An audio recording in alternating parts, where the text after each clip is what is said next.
Hello children, welcome to Tiwari academy. मैं हूँ रिद्धिमा कौर रखराज और इस वीडियो में मैं आपसे हिस्ट्री के chapter 10 last chapter 18th century political formations के बारे में बात करने वाली हूँ।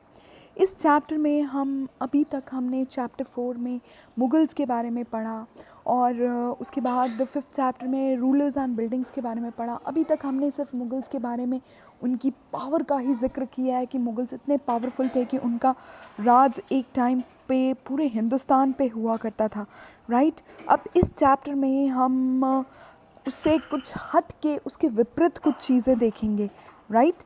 क्या इस चैप्टर में हम सबसे पहले लेटर मुगल्स की बात करेंगे। बाबर से लेकर औरंगज़ेब तक हम इन्हें अर्ली मुगल्स कहते हैं और सारे के सारे रूलर्स ही बहुत ज़्यादा पावरफुल थे और औरंगज़ेब के बाद जितने भी आते हैं उन्हें हम लेटर मुगल्स कहते हैं। इस चैप्टर में हम कुछ लेटर मुगल्स के बारे में पढ़ने वाले हैं। फिर इमर्जेंस ऑफ न्यू स्टेट्स के बारे में पढ़ेंगे, न्यू स्टेट्स कैसे इमर्ज होने लगी। फिर उसमें कुछ ओल्ड प्रोविंसेस थी, हैदराबाद, अवध और बंगाल, इनकी केस स्टडीज़ करेंगे। फिर वतन जागीर्स ऑफ राजपूत्स के बारे में बात करेंगे और इस टाइम की कुछ राइजिंग पावर्स सिख, मराठा और जाट्स के बारे में बात करेंगे। फिर हर चैप्टर की तरह इस चैप्टर का भी क्विक रिकैप करेंगे और फिर एक्सरसाइजेस की बात करेंगे। इस चैप्टर को हम स्टार्ट करेंगे दो मैप्स के कंपैरिजन पे, मैप 1 और 2 में, और देखेंगे कैसे मुग़ल बाउंड्रीज समय के साथ चेंज होती चली गई। जैसे ये फर्स्ट मैप को हम देखें तो इसमें मुग़ल्स का जो रूल है करीब 1700 के आसपास का है। अफ़गानिस्तान से लेके बंगाल तक और साउथ तक पूरा बंगाल्स का ही मुग़ल्स का ही कंट्रोल है, राइट। अब नेक्स्ट मैप जो कि 1765 का है, सिर्फ 65 इयर्स बाद तो देखें तो मुग़ल्स का जो एरिया है वो बंगाल की तरफ से टोटली लूज़ हो चुका है। मतलब बंगाल की तरफ एक नई पावर आ गई है जो कि ब्रिटिश है। उन्होंने बंगाल की तरफ के या नॉर्थ ईस्टर्न इंडिया की बहुत बड़े मेजर चंक को अपने कंट्रोल में कर लिया है। और ऐसे ही करके औरंगज़ेब की डेथ जो कि 1707 में हुई थी, उसके बाद से लेकर 1761 तक इन सालों में मुग़ल अम्पायर जो है श्रिंक होता चला गया। एक ज़माना था जब सारे के सारे हिंदुस्तान पर ये जो ब्राउन कलर से डिपिक्टेड है, इसमें पूरे हिंदुस्तान पर मुग़लों का राज था और धीरे धीरे बंगाल की तरफ से ये राज जो है इस तरफ से छूटता गया और छूटते बहुत हिस्सा जो है मुग़ल्स ने गंवाना शुरू कर दिया। और अल्टीमेटली आज मुग़ल्स जो है, एक टाइम आया जब मुग़ल्स का राज बिल्कुल ख़त्म होकर इंडिया में ब्रिटिश रूल आ जाता है। इन सब चीज़ों के बारे में हम ग्रेड 8 में भी पढ़ेंगे। ग्रेड 8 के हिस्ट्री के फर्स्ट 2 चैप्टर्स, ओपनिंग चैप्टर्स में हम ट्रेड टू टेरिटरी में ये सब चीज़ों का जिक्र करेंगे। बट फ़िलहाल हम ये देख रहे हैं कि कैसे मुग़ल्स का जो अम्पायर है वो श्रिंक होता जा रहा है। तो सबसे पहले हम बात करेंगे the crisis of Mughal empire and later Mughals की। लेटर मुग़ल्स कौन थे? जैसे कि मैंने बताया कि मुग़ल्स के बारे में हमने 4th चैप्टर में पढ़ा था। तो मुग़ल्स जो है अपने सक्सेसर्स के साथ, मतलब औरंगज़ेब तक इनकी पावर्स इतनी ग्रेट हुआ करती थी कि ये पूरे हिंदुस्तान पर राज कर लिया करते थे। लेकिन औरंगज़ेब ने सारी की सारी मिलिट्री पावर्स जो हैं, रिसोर्सेज अम्पायर की ड्रेन कर दी थी, क्योंकि उसने डेक्कन में एक बहुत लंबा वॉर लड़ा था जिसकी वजह से सारी ही रिसोर्सेज ख़त्म हो गई थी। और उसके सक्सेसर्स के अंडर जो है ये पूरा इम्पीरियल एडमिनिस्ट्रेशन जो है वो ब्रोक डाउन होने लगा। अब लेटर मुग़ल्स के लिए तो बहुत डिफ़िकल्ट होने लगा पूरा हिंदुस्तान को संभालना। और इसके अलावा इनके मनसबदार्स ये भी बहुत ज़्यादा पावरफुल होने लगे। इनके जो नोबल्स हुआ करते थे, गवर्नर्स हो गए जैसे, जिनको हम सूबेदार बोल सकते हैं, ये इनके अंदर ही रेवेन्यू और मिलिट्री एडमिनिस्ट्रेशन होती थी, दीवानी एंड फौजदारी। अब ये जो है नोबल्स, इनके अंडर जो गवर्नर्स होते थे ये उन्हें बहुत सारी पावर्स देते थे, पॉलिटिकल, इकोनॉमिक, मिलिट्री पावर्स देते थे मुगल्स के गवर्नर्स को। और धीरे धीरे जो है ये मुगल्स के जो गवर्नर्स हैं उन्होंने मुगल्स का ही कंट्रोल जो है वीक करना शुरू कर दिया। Peasants and zamindar rebellions in many parts of the northern and western India added to these problems। और धीरे धीरे नॉर्थ इंडिया और वेस्ट इंडिया में ये बहुत सारे रिबेलियंस होने लगे जिसने मुगल्स के लिए बहुत सारी प्रॉब्लम्स क्रिएट की। इसका एक रीज़न था माउंटिंग टैक्सेस, मतलब आसमान छूती हुई महंगाई, या टैक्सेस बोल सकते हो, आसमान छूते हुए टैक्सेस हो सकते हैं। और एक और पावरफुल शेफ्स जो हैं वो अपने आप को कंसोलिडेट करना चाहते थे, अपनी खुद की ही पोजीशन बनाना चाहते थे। मुग़ल अथॉरिटी जो है बहुत सारे रिबेलियस ग्रुप से चैलेंज की जाती थी, मतलब कोई भी मुगल्स को अब चैलेंज करने लगा था। और क्योंकि इन लोगों के पास इकोनॉमिक रिसोर्सेज थी तो Mughal emperors after Aurangzeb were unable to arrest the gradual shifting of political and economic authority into hands of provincial governors, local chieftains and other groups। क्योंकि इकोनॉमिक्स उनके हाथ में थी, सारी इकोनॉमी उनके हाथ में थी, पॉलिटिकल पावर उनके नोबल्स के हाथ में थी, गवर्नर्स के हाथ में थी, तो मुगल्स उसको रोक भी नहीं पाए थे। अब जैसे एक एक्सट्रैक्ट को पढ़ते हैं, एक राइटर ने, कंटेम्प्रेरी राइटर ने लिखा है कि ग्रेट लॉर्ड्स जो है वो हेल्पलेस हो जाते हैं क्योंकि अब पीजेंट्स जो हैं साल भर में 2 बार क्रॉप्स लगाने लगे हैं, लेकिन एजेंट्स इन्हें कुछ नहीं देना चाहते हैं। ये तो मतलब ऐसा है कि हम डेब्ट भी पे नहीं करेंगे। अब आर्म्ड फोर्सेस जो हैं ये अपने सोल्जर्स को अपने साथ तो तभी चला पाएंगे जब इनको पैसे देंगी, सैलरीज देंगी। इनके पास तो इतने भी पैसे नहीं बचे कि अपने सोल्जर्स को, हॉर्समैन को सैलरी भी दे सकें और अपने साथ चला सकें। और इसके बाद मुगल्स की पावर बढ़ाने के लिए एक और ईरान से बंदा आता है, नादिर शाह।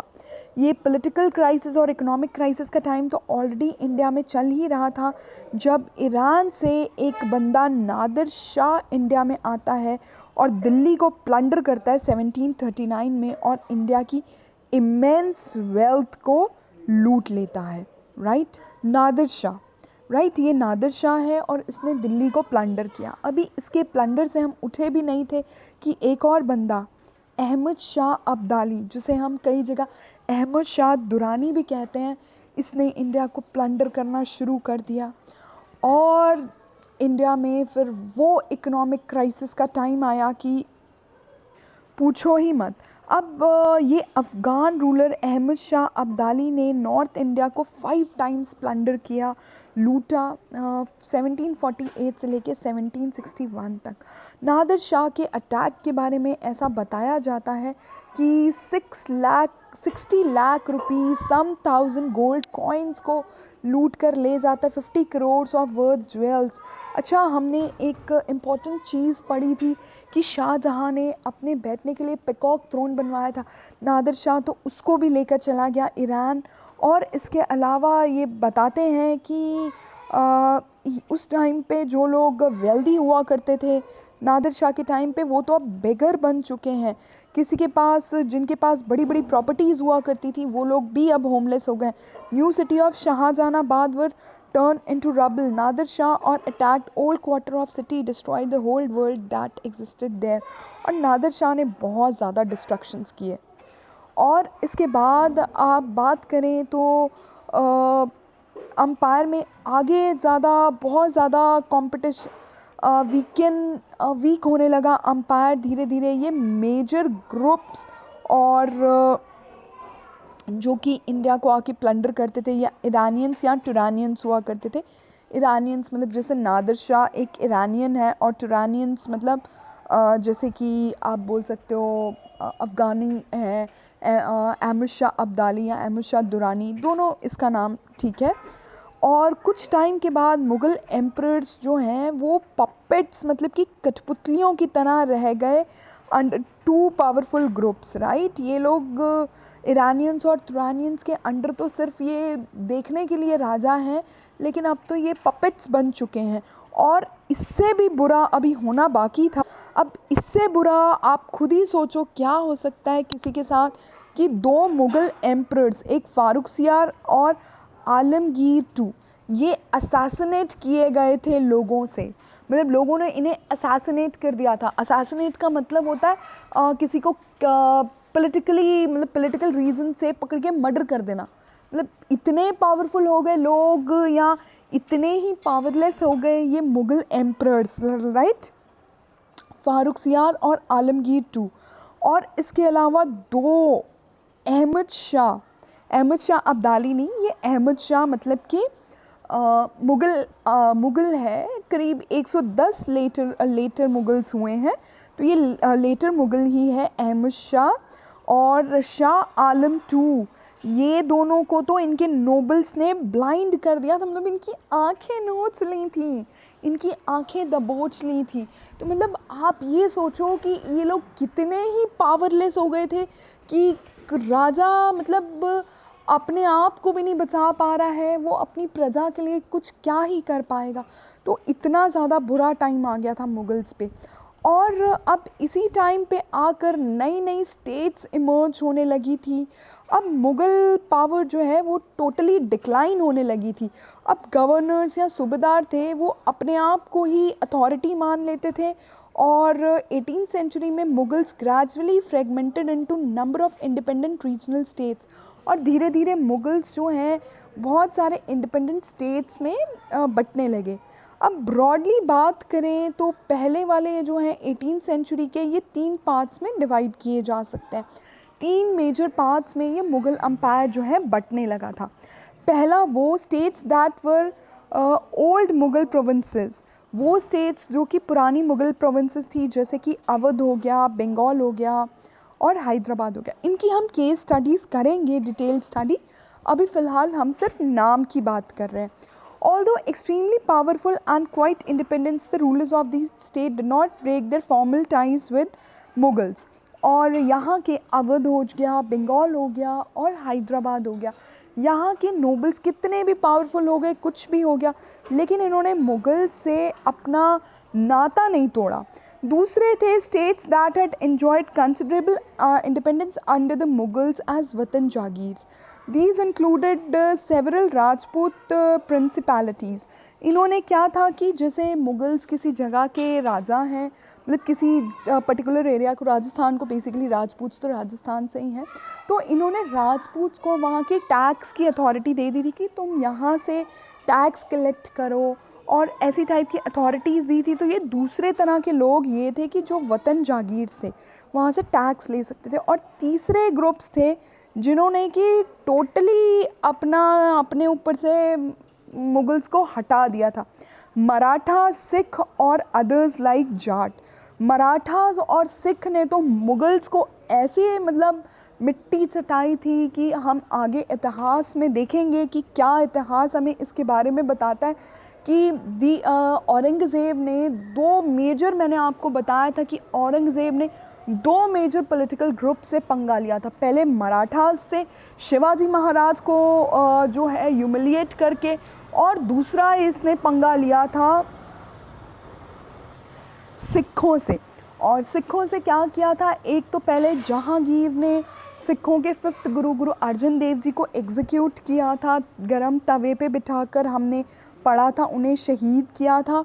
और बाद में फिर सिखों के 10th गुरु, गुरु गोविंद सिंह जी के टाइम पे ही औरंगज़ेब हुआ, तो उनसे उसके अप्स एंड डाउन्स, मतलब बहुत लड़ाइयाँ चलती रहीं, राइट। और ये दोनों इतने पावरफुल ग्रुप्स बन गए, सिख और मराठास, और कुछ एरियाज़ में जाट्स भी, कि इन्होंने तो मुग़ल से after a long drawn armed struggle की, इन्होंने तो मुग़ल से अपने आप को इंडिपेंडेंट ही घोषित कर दिया after a long drawn armed struggle. मतलब कि इनमें इतनी ताकत थी मराठास में और सिख में कि इनसे शस्त्रों के बल पर आर्म्ड स्ट्रगल किया, मतलब इनका सामना किया, राइट। तो नेक्स्ट अब हम बात करेंगे इस चैप्टर में ओल्ड मुग़ल प्रोविंसेस, जो कि हमारा फर्स्ट टाइप ऑफ स्टेट है, अवध, बंगाल और हैदराबाद, जहाँ के कि गवर्नर्स या रूलर्स जो हैं ये इन्होंने मुग़ल से अपने फॉर्मल टाइज को बिल्कुल ब्रेक नहीं किया, राइट।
चिल्ड्रन नेक्स्ट हम बात करेंगे ओल्ड मुग़ल प्रोविंसेस के बारे में। तो जो भी स्टेट्स मुग़ल एम्पायर से 18th सेंचुरी में कार्व आउट हुई थी उनमें से 3 सबसे मेन थी, हैदराबाद, अवध और बंगाल। ये तीनों की ही तीनों स्टेट्स जो हैं हाई मुग़ल नोबिलिटी गवर्नर्स जो कि लार्ज प्रोविंस के गवर्नर्स थे उन्होंने ही फाइंड की थी। सादत खान अवध, मुर्शीद कुली खान बंगाल और असफ जहाँ हैदराबाद। सादत खान अवध और मुर्शीद कुली खान बंगाल, असफ जहाँ हैदराबाद, ये तीनों ही जो हैं ये गवर्नर हाई मनसबदारी पोजीशन होल्ड करते थे एम्परर के साथ। और बोथ असफ जहाँ और मुर्शीद कुली खान तो ज़ात ऑफ 7000 वो करते थे, ये होल्ड करते थे, और सादत खान की ज़ात करीब 6000 थी। मतलब कि हमने पहले भी पढ़ा था मुग़ल एम्पायर में कि इनके ज़ात का मतलब होता है पोजीशन। जैसे कि आज की डेट में आर्मी में पोजीशंस होती हैं कैप्टन, मेजर, वैसे ही इनकी ज़ात के हिसाब से होती थी 1000, 2000, 3000, 4000। तो ऐसे ही असफ जहाँ की और मुर्शीद कुली खान की 7000 थी और सादत खान की 6000। अब बात करें हैदराबाद की, तो हैदराबाद आजकल का ही बिल्कुल हैदराबाद जो कि आज की डेट में तेलंगाना में है। निज़ामुल मुल्क असफ जहाँ जिसने कि फाउंडर था हैदराबाद स्टेट का, 1724 से लेके 1748 तक इसने स्टेट को रूल किया, हैदराबाद की स्टेट को। ये एक one of the very powerful member था फारूक सियार जो कि लेटर मुग़ल है उसके कोर्ट का। और इसे पहले तो अवध की गवर्नरशिप दी गई थी लेकिन बाद में इसे डेक्कन का मतलब प्रेजेंट डे हैदराबाद का गवर्नर बनाया गया। और असफ जहाँ जो है इसने काफ़ी ज़्यादा पॉलिटिकल फिनेंशियल कंट्रोल कर लिया अपने under, taking subsequent advantage of turmoil in Deccan and competition amongst court nobility. He gathered power in hands and became the actual ruler of the region. और इन्होंने असफ जहाँ ने एक बहुत ही अच्छा मतलब कि सोचा समझा चीज़ टर्मोइल का एक फ़ायदा उठाते हुए इसने सारा का सारा डेक्कन अपने अंडर कर लिया और सारी पावर्स पॉलिटिकल हो जाए चाहे फाइनेंशियल हो जाए सारी एडमिनिस्ट्रेशन इसके अंदर आ गई। और असफ जहाँ ने एक और अच्छी चीज़ की कि इसने नॉर्थ इंडिया से बहुत सारे जो है स्किल्ड सोल्जर्स को अपनी फ़ौज में डाला जो भी मतलब कि साउथ में आके अपॉर्चुनिटीज़ को वेलकम करते थे। और उसने नए मनसबदार्स अपॉइंट किए और उनको जागीर दी। However he was still a servant of Mughal emperor. इसने फिर भी अपने आप को मतलब एक जैसे होता है ना स्टैम्प के तहत इसने मुग़ल्स के अंडर ही अपने आप को रखा। लेकिन इतना ज़्यादा इसका अच्छा मतलब इम्प्रेशन था मुग़ल्स की नज़र में, फ़ारूक सियार की नज़र में, कि निज़ामुल मुल्क असफ जहाँ जो है अगर कोई भी डिसीजन लेता था तो उसे मुग़ल एम्परर मतलब कंफर्म तक नहीं करता था। असफ जहाँ ने जो बोल दिया वही डिसीजन चलता था। मतलब what I mean to say by this statement is he was very very powerful. और state of Hyderabad was constantly engaged in struggle with Marathas to the west and with independent Telugus Nayaks के साथ in the plateau। और निज़ाम उल मुल्क असफ जहाँ जो है एक काफ़ी रिच टेक्सटाइल प्रोड्यूसिंग जो स्टेट है कोरोमंडल कोस्ट उसको काफ़ी अच्छे से चेक कर पाए, स्पेशली फॉर ब्रिटिश पावर्स जो कि इस ज़माने में बहुत ज़्यादा बढ़ती जा रही थी। और हम बात करें कि निज़ाम ऑफ हैदराबाद के पर्सनल ट्रूपर्स की 1790s की, निज़ाम हैज़ सवारी ऑफ 400 एलिफेंट्स। इनके अंडर में 400 एलिफेंट्स थे, 1000 of horseman near his person who received upwards ₹100 nominal pay and extremely well mounted, richly caparisoned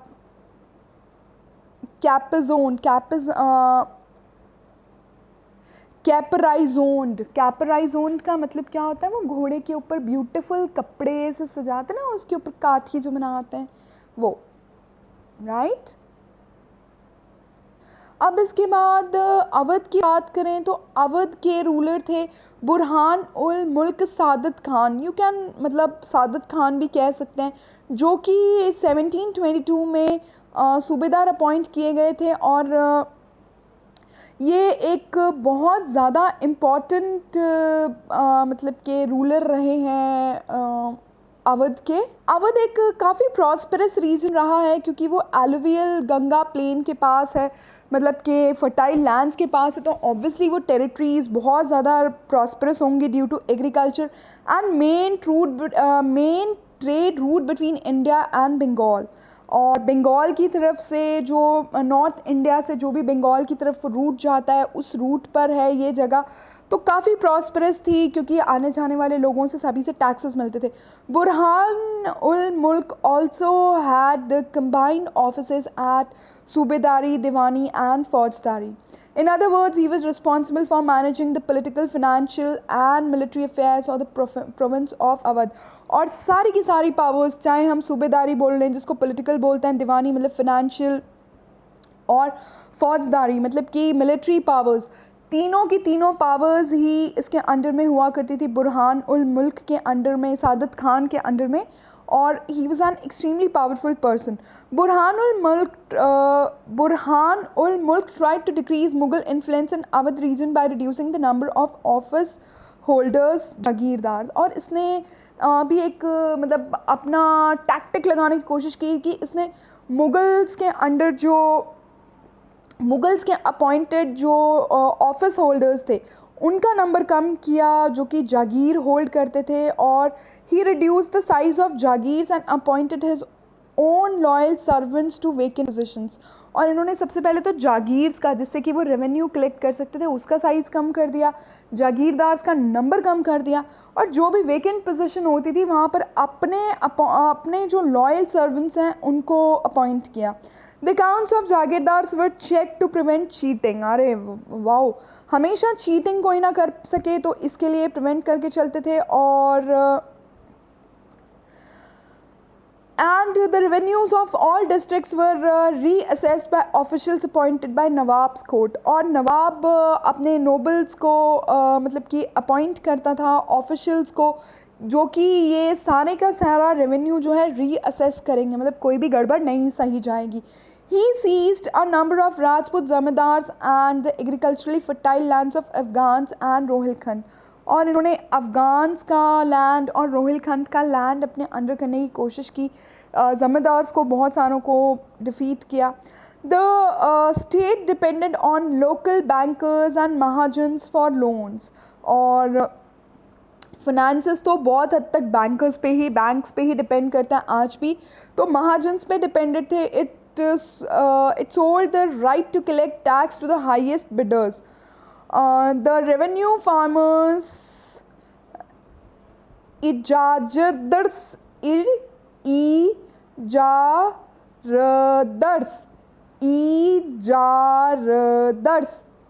right agreed to pay the state a fixed sum of money। और कुछ लोगों ने ऐसा fix किया, specially जो revenue farmers थे, कि हम लोग एक फ़िक्स अमाउंट पे करेंगे। Local bankers guaranteed the payment of the contracted amount to the state। और लोकल बैंकर्स जो हैं वो प्रॉमिस करते थे कि हाँ स्टेट को पैसा वापस आ जाएंगे। In turn the revenue farmers were given considerable freedom in assessment and collection of taxes. और जो भी ये रेवेन्यू फार्मर्स होते थे जो बोलते थे कि हम रेवेन्यू कलेक्ट करके दे सकते हैं, इन्हें काफ़ी ज़्यादा फ्रीडम दी जाती थी। The development allowed new social groups like money lenders, bankers to influence the management of states revenue, something that had not occurred in past। और धीरे धीरे जो बैंकर्स हैं या दूसरे लोग हैं उनको चांसेस मिल रहे थे कि ये भी अपना मैनेजमेंट में कंट्रीब्यूशन दे पाएँ, जो कि पहले आज तक कभी हुआ नहीं था। कुछ चीज़ें नहीं होती हैं तभी तो इट्स लाइक हिस्ट्री बनती है।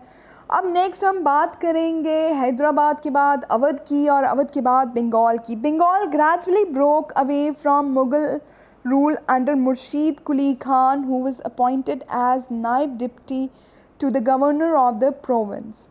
और अल्टीमेटली बंगाल जो है मुर्शीद कुली खान के अंदर जो है वो टोटली मुग़ल कंट्रोल से ब्रेक अवे हो जाता है। और मुर्शीद कुली खान इस एरिया का नायब मतलब कि गवर्नर ऑफ द प्रोविंस जो है अपॉइंट किया गया था। Although never a formal subedar, Murshid Quli Khan were very quickly seized all powers that went with that office. और मुर्शीद कुली खान ने भी बहुत ज़्यादा चालाकी से सारी की सारी पावर्स को अपने अंडर कर लिया, जो भी पॉसिबल थी उसके लिए सीज़ करना, राइट, सारी पावर्स को अपने अंडर ले लिया। और like the rulers of Hyderabad and Awadh he also commanded the revenue administration in the state. और उसने सबसे पहले रेवेन्यू एडमिनिस्ट्रेशन को कंट्रोल करने की कोशिश की। अच्छा, हम एक चीज़ आने वाले चैप्टर्स में ग्रेड 8 में भी देखेंगे कि अगर किसी को भी पॉलिटिकली वीक करना है तो आप उसके रेवेन्यूज़ को कंट्रोल करने लग जाओ, क्योंकि एक्चुअली हर चीज़ रेवेन्यू से रिलेटेड होती है। और ब्रिटिश ने भी इंडिया में ऐसे ही किया था। उन्होंने सबसे पहले हमारे रेवेन्यूज़ टैक्सेस कलेक्ट करना शुरू किया, हमारे फिनेंसेस कलेक्ट करने शुरू किए।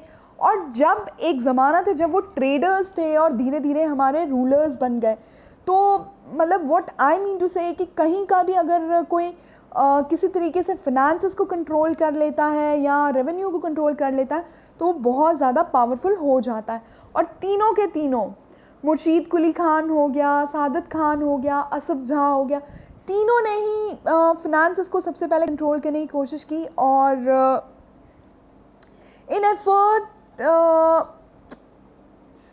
In an effort to reduce Mughal influence in Bengal, he transferred all Mughal Jagirdars to Odisha and ordered major reassessment of the revenues of Bengal। और उसने क्या किया कि सारे ही जागीरदार्स जो कि मुगल्स ने अपॉइंट किए थे सभी को उड़ीसा भेज दिया, मतलब अपने एरिया से खाली करवा दिया, अब यहाँ पे अपनी पसंद से करेगा। और इसके अलावा मेजर रीअसेसमेंट ऑर्डर कर दिया। Revenue was collected in cash with great strictness from all zamindars. और सभी से जो है रेवेन्यू काफ़ी ज़्यादा स्ट्रिक्टली कलेक्ट किया जाने लगा। As a result many zamindars had to borrow money from bankers and money lenders. इतने स्ट्रिक्ट लॉज थे कि लोगों को पैसा उधार लेकर टैक्स देना पड़ा। सोचने वाली बात है कि जमींदार्स को बैंकर्स या मनी लेंडर्स से पैसा बोरो करके रेवेन्यू देना पड़ा। Those unable to force had to sell their lands to larger zamindars. और अगर आप ऐसा नहीं कर पाते हो, अगर आप कहीं से भी पैसा अरेंज करके नहीं दे पाते हो तो आपकी ज़मीन चली जाएगी। अगर या तो आपके पास दो ही ऑप्शंस हैं, या तो पैसा दे दो और अपनी ज़मीन बचा लो, या फिर पैसा मत दो और ज़मीन गवा लो। तो ठीक है, बहुतों ने दोनों ऑप्शंस चूज़ करने की कोशिश की होगी। Formation of regional state in 18th century Bengal therefore led to considerable change amongst zamindars। और इसीलिए बहुत ज़्यादा चेंजेस आए ज़मींदारी सिस्टम में। The close connection between the state and bankers, आगे हम देखेंगे स्टेट और बैंकर्स में क्या मतलब कनेक्शन है। ये देखो अली वर्दी खान का कोर्ट, राइट, अली वर्दी खान ऐसे अपने कोर्ट में है और बाकी सारे लोगों को आसपास बिठाया हुआ है, राइट। और हम बात कर रहे थे बैंकर्स के साथ और स्टेट का कनेक्शन जो है वो डीपन होता गया। ऐसी कुछ चीज़ें हैदराबाद और अवध में भी देखने को मिली। और बंगाल में तो अंडर अली वर्दी खान, जिसने कि 1740 से लेके 1756 तक सर्व किया। During his reign the banking house of Jagat Seth became extremely prosperous. और इसके अंडर में बैंकिंग सर्विसेज जो हैं जगत सेठ की स्पेशली बहुत ज़्यादा प्रॉस्परस हुई। If we take a bird eye view we can detect 3 common feature among the states.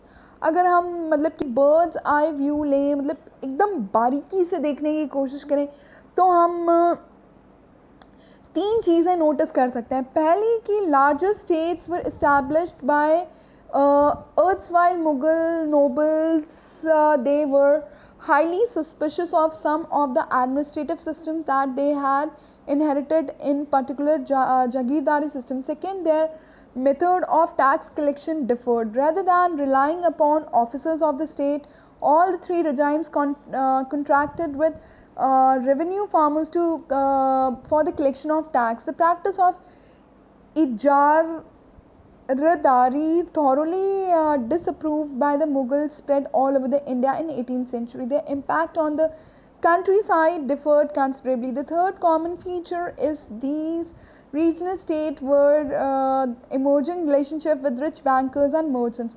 These people lent money to revenue farmers, received land and security, and collected taxes from these lands through their own agents throughout India. The richest merchants and the bankers were gaining a stake in new political order. अब हम अगर बहुत detail में study करने की कोशिश करें तो तीन चीज़ें इन्होंने कॉमनली जो है वो की.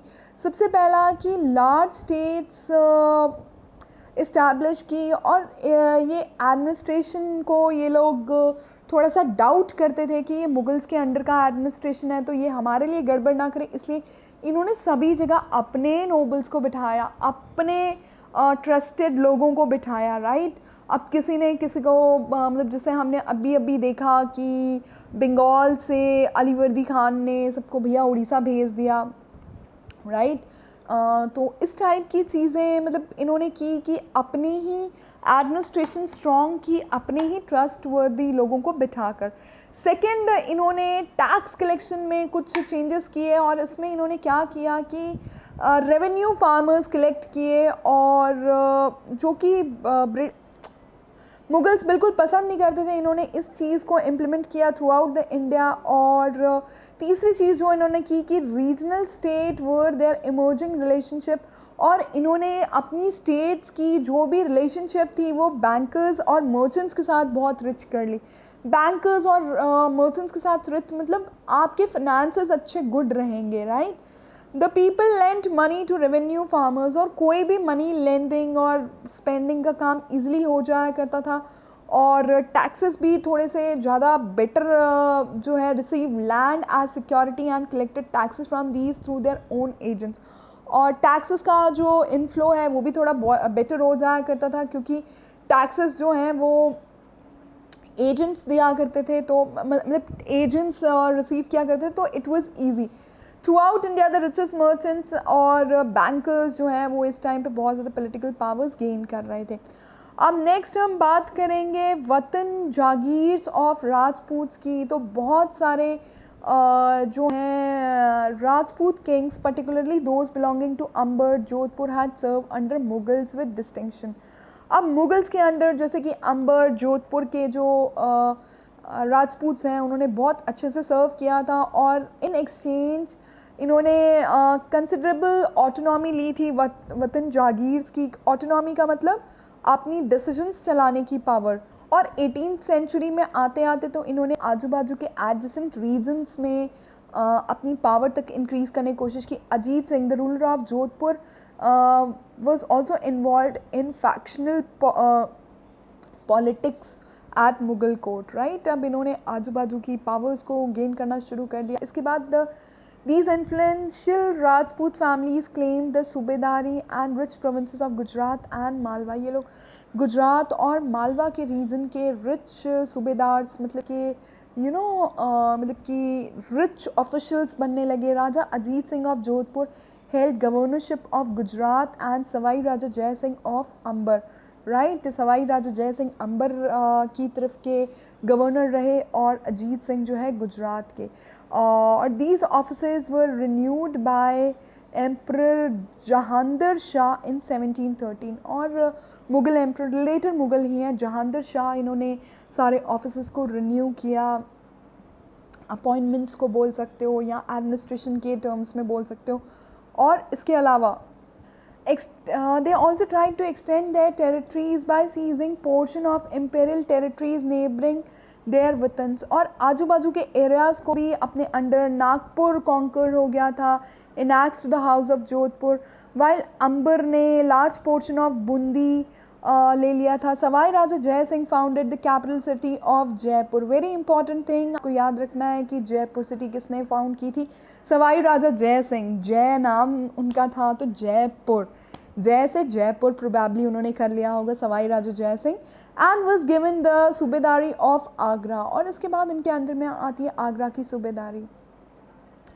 Maratha campaigns in Rajasthan from 1714 put severe pressure on the principalities and check further expansion. और इसके अलावा मराठास जो हैं इन्होंने भी राजस्थान पे कंट्रोल करने की कोशिश की। तो अब मुगल्स या इनके सबऑर्डिनेट्स भी आगे बहुत ज़्यादा अपनी टेरिटरीज़ को एक्सपैंड नहीं कर पाए क्योंकि यहाँ पर मराठास आ चुके थे। अब जैसे ये एक्स्ट्रा इन्फॉर्मेशन की बात करें, many Rajput chieftains built number of forts on hilltop which became centers of power। हाँ, हिल टॉप के ऊपर से देखते थे, ये सेंटर ऑफ पावर बन जाते थे क्योंकि द हिल टॉप व्यू है तो मतलब आप दूर से एरियाज़ को देख सकते हो, कंट्रोल कर सकते हो। With the extensive fortification these Majestic structures housed urban centres, places, temples, trading centers, water harvesting structures and buildings. Chittorgarh Fort contained many water bodies varying from talabs, ponds to kundis, wells and baulis, step well। और ऐसे ही इन fortifications के अंदर जो है बहुत सारे structures जैसे कि टेम्पल्स हो गए, ट्रेडिंग सेंटर्स हो गए, पैलेसेस हो गए, ये सब बनाए जाने लगे, राइट। जैसे चित्तौड़गढ़ फोर्ट राजस्थान बहुत ही फेमस है और यहाँ पर आप देखोगे कि बहुत सारी वाटर बॉडीज स्पेशली है जैसे कि तालाब्स हो गया, कुंडीज हो गया, वेल्स हो गया, या बाउलीज हमने पढ़ा था, स्टेप वेल्स, जिसमें कि बहुत सारी एक बड़ी वाटर बॉडी होती है और नीचे तक पूरे स्टेप्स बने हुए होते हैं और नीचे तक आप जाके पानी ले सकते हैं। प्रॉब्लम राजस्थान एक सूखा मतलब ड्रॉट प्रोन स्टेट है तो वहाँ पे ये सब चीज़ों की बहुत इंपॉर्टेंस है। Sawai Raja Jai Singh of Jaipur. Description of Jai Singh in Persian court. Raja Jai Singh was at the height of his power. Wow. He was governor of Agra for 12 years and Malwa for 5 or 6 years. बड़े powerful राजा थे राजा जय सिंह। इन्होंने आगरा पर 12 साल और मालवा पर करीब 5 से 6 साल के लिए रूल किया। ही possessed a large army, artillery, वो बंदूक से जो लड़ते हैं, और and great wealth. His sway extended from Delhi to the banks of Narmada. Oh my God, Delhi से लेकर नर्मदा तक का इनका एक्सटेंड हुआ करता था। जैसे अब ये देखिए मेहरगढ़ फोर्ट जोधपुर, तो बहुत फेमस फोर्ट है ये जोधपुर का, राइट, मेहरगढ़। अब इसके अलावा बात करें तो ये एक फिगर 4 सी ये जंतर मंतर है जयपुर में। आपने तो दिल्ली वाला सुना है, राइट, ये जयपुर वाला है। Sawai Raja Jai Singh the ruler of Amber constructed 5 astronomical observations, one each at Delhi, Jaipur, Ujjain, Mathura and Varanasi. इसका मतलब है अभी बाकी 4 के बारे में आपने सुना भी नहीं है। दिल्ली, जयपुर, उज्जैन, मथुरा और वाराणसी 4 जगह पे और है। Commonly known as Jantar Mantar, these observatories have various instruments to study heavenly bodies. और ये ऑब्जर्वेटरीज में हेवनली बॉडीज़ को मतलब कि स्टार्स को, स्काई को पढ़ने के लिए बहुत सारी इंस्ट्रूमेंट्स हैं। और ये उस टाइम पे भाई मतलब बहुत ही ज़्यादा एडवांस स्टडीज़ हो गई आज के लिए भी, मतलब NASA is something great for us, right.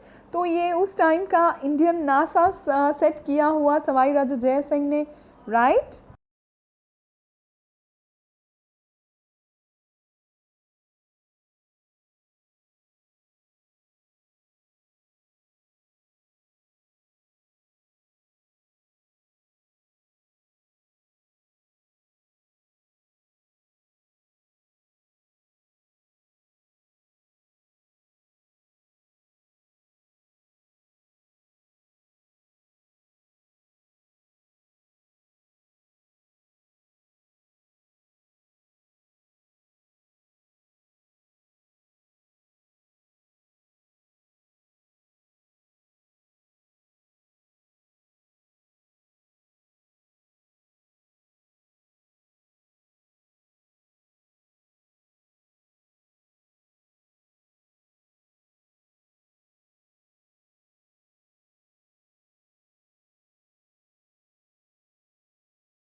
Next हम बात करें नेक्स्ट टॉपिक की, तो नेक्स्ट टॉपिक है seizing independence, right. Seizing independence ये हमारे चैप्टर का लास्ट टॉपिक है और इसमें हम सिख, मराठास और जाट्स के बारे में पढ़ने वाले हैं कि कैसे ये लोग इतने ज़्यादा पावरफुल होने लगे, और इसके बाद बस हम रिकैप करेंगे और एक्सरसाइजेस की बात करेंगे, राइट।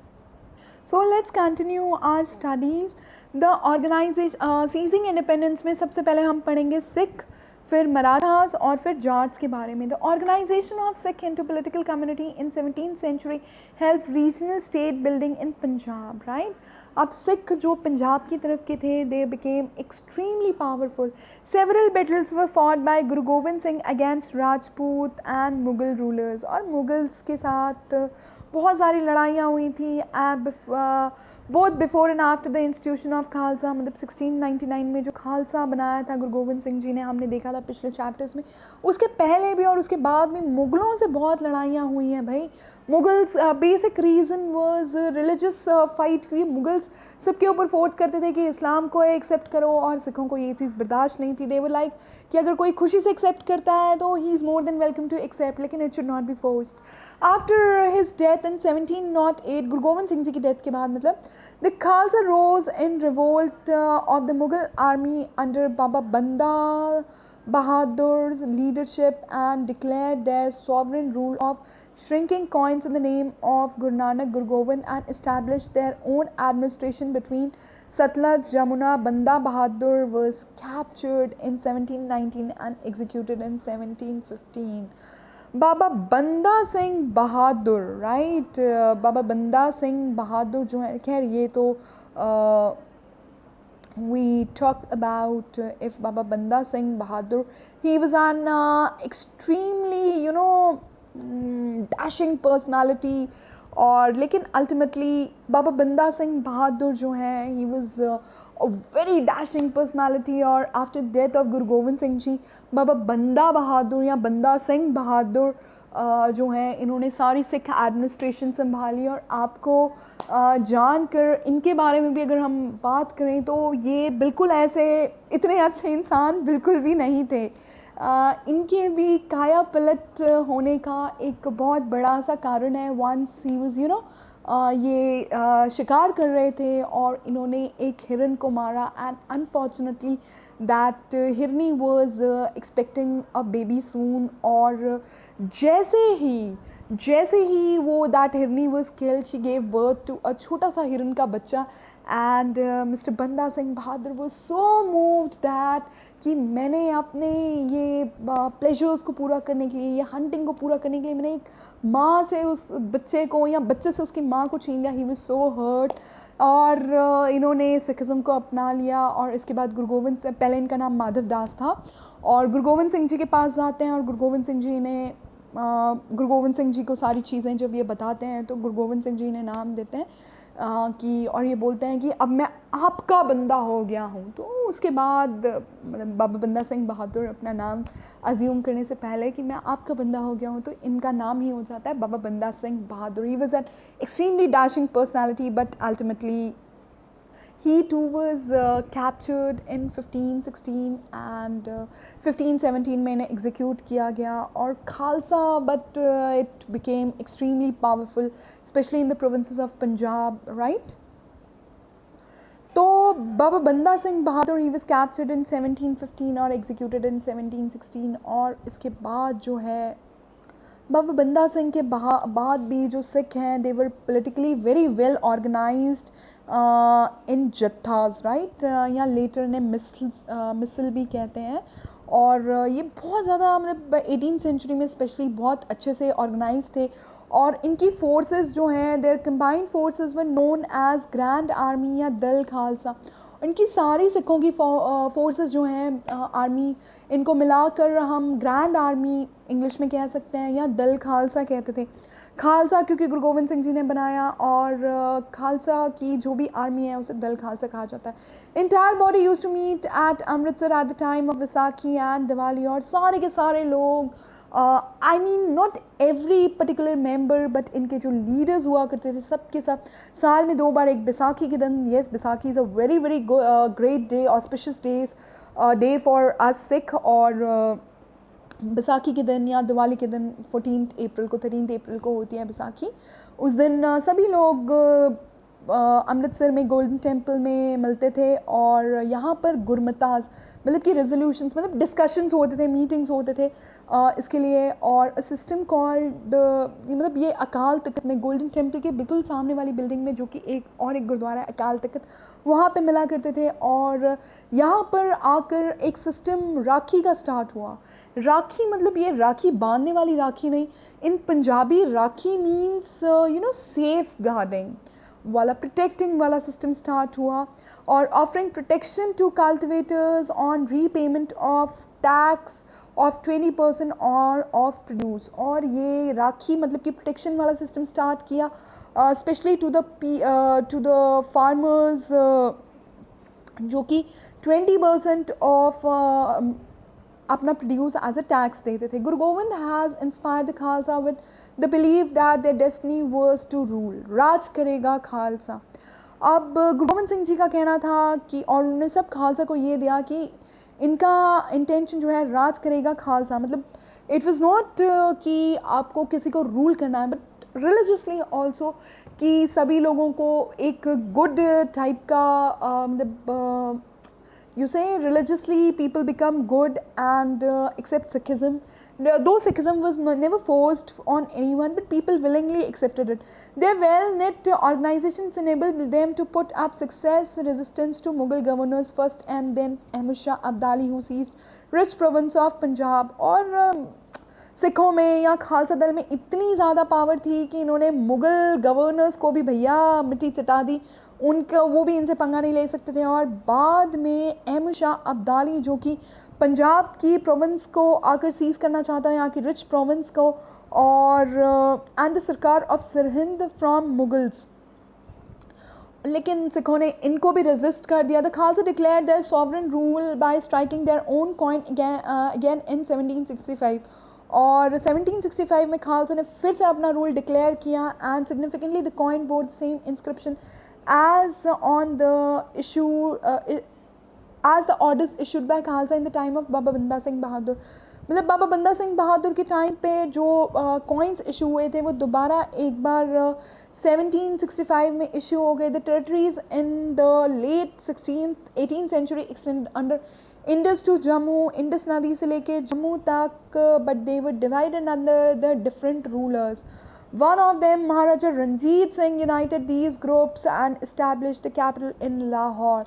और इसके बाद काफ़ी सालों बाद मतलब ये छोटी छोटी टेरिटरीज सिखों से रूल होती हुई हुआ करती थी। और 1799 में एक बहुत ही ज़्यादा केपेबल राजा महाराजा रंजीत सिंह ने इन सारी टेरिटरीज़ को रीयूनाइट किया और लाहौर में इनका कैपिटल था 1799 में। हम महाराजा रंजीत सिंह के बारे में बात करेंगे तो he was again a very very able administrator. और for your kind information let me inform you कि गोल्डन टेम्पल में जितना भी सोना चढ़ा हुआ है, हम सिख तो उसे हरमंदिर साहब कहते हैं या दरबार साहब कहते हैं, तो वहाँ पर महाराजा रंजीत सिंह के राज से पहले तक it was not of gold. Maharaja Ranjit Singh के टाइम पे ही वहाँ पर सारा गोल्ड लगाया गया था, राइट। तो Punjab remembers Maharaja Ranjit Singh as one of the greatest kings. और इसके बाद हम बात करेंगे मराठास की। The Maratha kingdom was another powerful regional kingdom to arise of sustain opposition of Mughal rule. और सिख तो पावरफुल थे ही थे, लेकिन इक्विवेलेंटली पावरफुल था मराठा अम्पायर। शिवाजी महाराज, शिवाजी जो कि 1627 से लेकर 1680 तक रूल करते हैं, carved out a stable kingdom with support of powerful warrior family Deshmukhs. और शिवाजी महाराज एक बहुत ही पावरफुल किंगडम इस्टेब्लिश कर पाते हैं, स्पेशली अपनी warrior families, trusted warrior families Deshmukhs के साथ। Groups of highly mobile peasant pastoralist Kunbis provided backbone of Maratha army. और कुनबीज जो हैं, जो कि पीजेंट पैट्रोलिस्ट थे, उन्होंने मराठा आर्मी को एक बैकबोन दिया, मतलब आर्मी तो उसको तो अपनी रिक्वायरमेंट्स हैं ही, बेसिकली खाने की रिक्वायरमेंट्स तो होती ही हैं, तो ये सब प्रोवाइड करके इसने आर्मी को बैकबोन दी, स्ट्रेंथ दी। और Shivaji use these forces to challenge the Mughals in peninsula, और शिवाजी ने इन फोर्सेस को मुगल्स को चैलेंज करने के लिए यूज़ किया। After Shivaji's death, effective power of Maratha was taken by Chitrapavan Brahmins who served Shivaji's successors as Peshwa.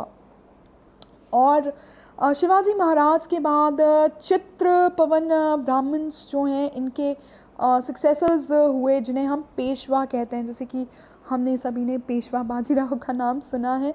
Poona was the capital of Maratha kingdom. Yes, उस टाइम पूना का स्पेलिंग अलग है, POONA, but it is the same Poona. Poona में आज भी आप बहुत सारे ब्यूटीफुल फोर्ट्स देख सकते हो, specially made during Maratha kingdom, right.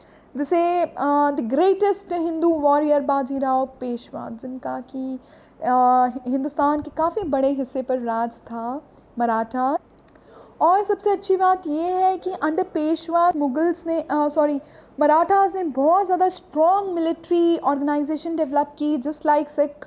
their success bypassing fortified areas of Mughals by raiding cities and engaging Mughal armies in large areas where their supply lines and reinforcements could be easily disturbed. और इन्होंने भी, मराठास ने भी, just like Sikh, Mughals को, Mughal authorities को बहुत अच्छे से चैलेंज किया, बाईपास किया उन्हें। और बिटवीन 1720 से 1761 तक मराठा अम्पायर जो है काफ़ी ज़्यादा एक्सपैंड होता गया, और it gradually chipped away the authority of Mughal empire. और पता ही नहीं चला कि कब मराठास फैलते फैलते, सिख फैलते फैलते इतने पावरफुल हो गए कि मुगल्स, जो कि एक ज़माने में पूरे हिंदुस्तान पे रूल करते थे, उनका रूल अब कहाँ चला गया पता ही नहीं चला। Malwa and Gujarat were seized from Mughals by 1720s, और 1720s में तो मालवा और गुजरात भी चला जाता है मुगल्स के हाथ से। By 1730 the Maratha kings reorganised as the overlord in the Deccan Plateau. He possessed the right to levy Chauth and Sardesh Mukh in the entire region. Chauth का मतलब क्या होता है? Let's see. Chauth मतलब 25%. Chauth मतलब 1/4 kind of 25% of the land revenue claimed by zamindars in the Deccan. This was collected by Marathas. मतलब Chauth 1/4 revenue. और Sardesh Mukhi 9 to 10% of the land revenue paid to the head revenue collector or in the Deccan. 9 से 10% land revenue जो है वो पे किया जाने वाला। अब इसके बाद हम बात कर रहे थे Bajirao one, also known as Bajirao Ballal, was the son of Peshwa Balaji Vishwanath. He was a great Maratha general who is credited to have expanded the Maratha kingdom beyond Vindhyas and known for military campaigns against Malwa, Bundelkhand, Gujarat and Portuguese. Yeah, Portuguese. मतलब कि इस time तक Portuguese भी India में आ चुके थे, और मराठास ने उन्हें भी सस्टेन अपना अम्पायर बनाने नहीं दिया, इतने ही पावरफुल थे। स्पेशली बाजीराव और दूसरे जो थे पेशवा बालाजी विश्वनाथ, इनके अंडर में, राइट। इसके बाद after raiding Delhi in 1737 the frontiers of Maratha domination expanded rapidly into Rajasthan and Punjab in the north. और इसके बाद मराठास ने दिल्ली पर रेड किया 1737 में, और इसके बाद ये राजस्थान और पंजाब की ओर भी आने लगे। Into Bengal and Orissa in the east and Karnataka and Tamil Telugu in the south. मतलब कि सारे हिंदुस्तान पर जाने लगे, कर्नाटक, तमिल, तेलुगु सब जगह। These are not formally included in Maratha Empire but were made to pay tribute as a way of accepting Maratha sovereignty. Marathas ने इन्हें कभी भी मतलब ऑफिशियली अपने अंडर नहीं लिया, लेकिन they were made to pay मतलब टैक्सेस या ट्रिब्यूट्स पे किए जाते थे। एक्सपेंशन ब्रॉट enormous resources, और जैसे जैसे मराठा अम्पायर बढ़ता गया, इनके पास enormous मतलब बहुत ज़्यादा पावर्स आने लगी। These military campaigns also made other rulers hostile towards Marathas, और मराठास की बढ़ती पावर देख के कौन दूसरे रूलर्स सह पाएंगे। तो उस टाइम पे जो भी थोड़े बहुत मुगल्स बचे थे या कोई भी और रूलर्स जो थे, वो ये सब चीज़ें सह नहीं पाए, और मराठास जो है थर्ड बैटल ऑफ पानीपत में 1761 में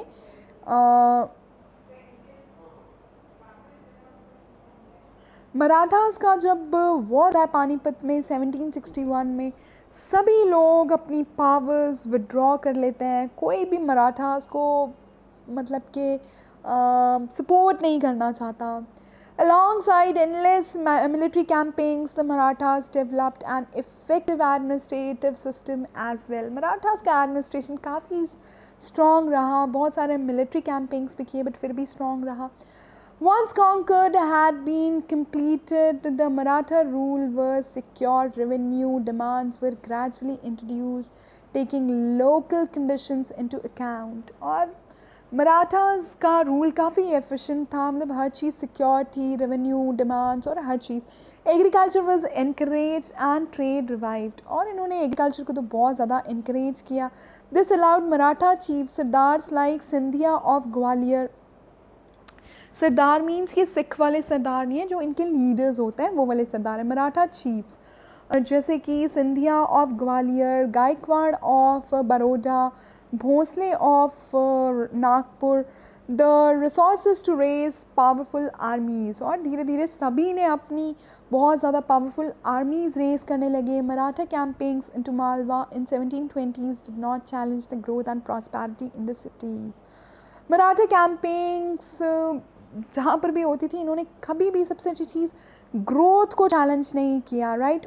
Ujjain expanded under Scindia patronage and Indore under Holkars, मतलब इन्होंने डेवलपमेंट को ही इनक्रेज किया हमेशा.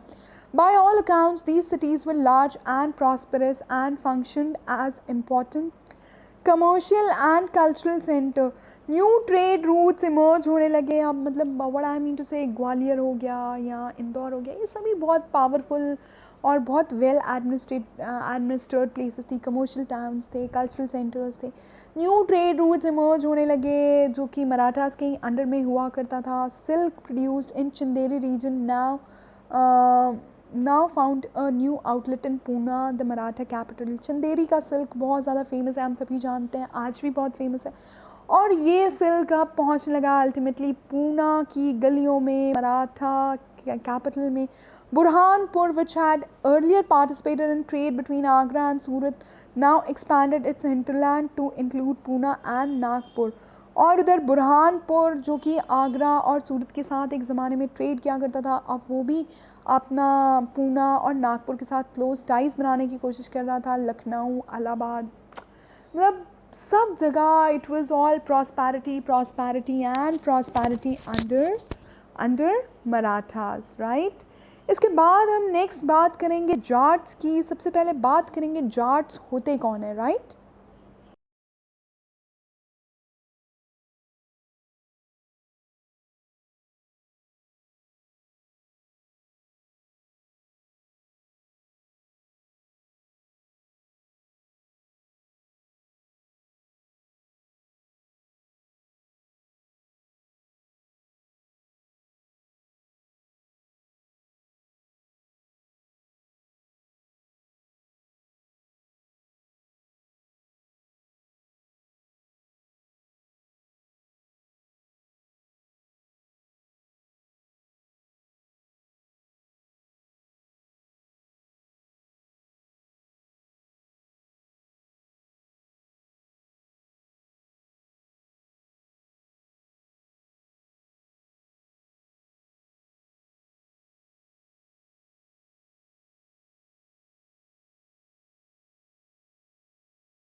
और इसके बाद इस चैप्टर के लास्ट टॉपिक जाट्स के बारे में हम बात करें तो जाट्स कौन थे। सबसे पहले तो Jats were the prosperest agriculturalist of Panipat and Ballabhgarh, मतलब कि नॉर्थ इंडिया के पंजाब, हरियाणा, दिल्ली के आसपास के जो पावरफुल एग्रीकल्चरलिस्ट थे, प्रॉस्पेरस एग्रीकल्चरलिस्ट थे, वो जाट्स कहलाते हैं। Like other states, Jat consolidated their power during late 17th and 18th centuries, or under the leader Churaman, they acquired control over the territories जो कि दिल्ली के आसपास थी, और 1680 तक इन्होंने regions between दिल्ली और आगरा को भी dominate करना शुरू कर दिया था। For a while they became virtual custodians of city of Agra। एक ज़माने में पूरा का पूरा आगरा इनके अंडर हुआ करता था। Jats were prosperous agriculturalists and ये एक इम्पॉर्टेंट ट्रेडिंग सेंटर बनने लगा इन एरिया में, जैसे कि जाट्स डोमिनेट करने लगे अंडर सूरजमल, जो कि भरतपुर किंगडम के इंचार्ज थे।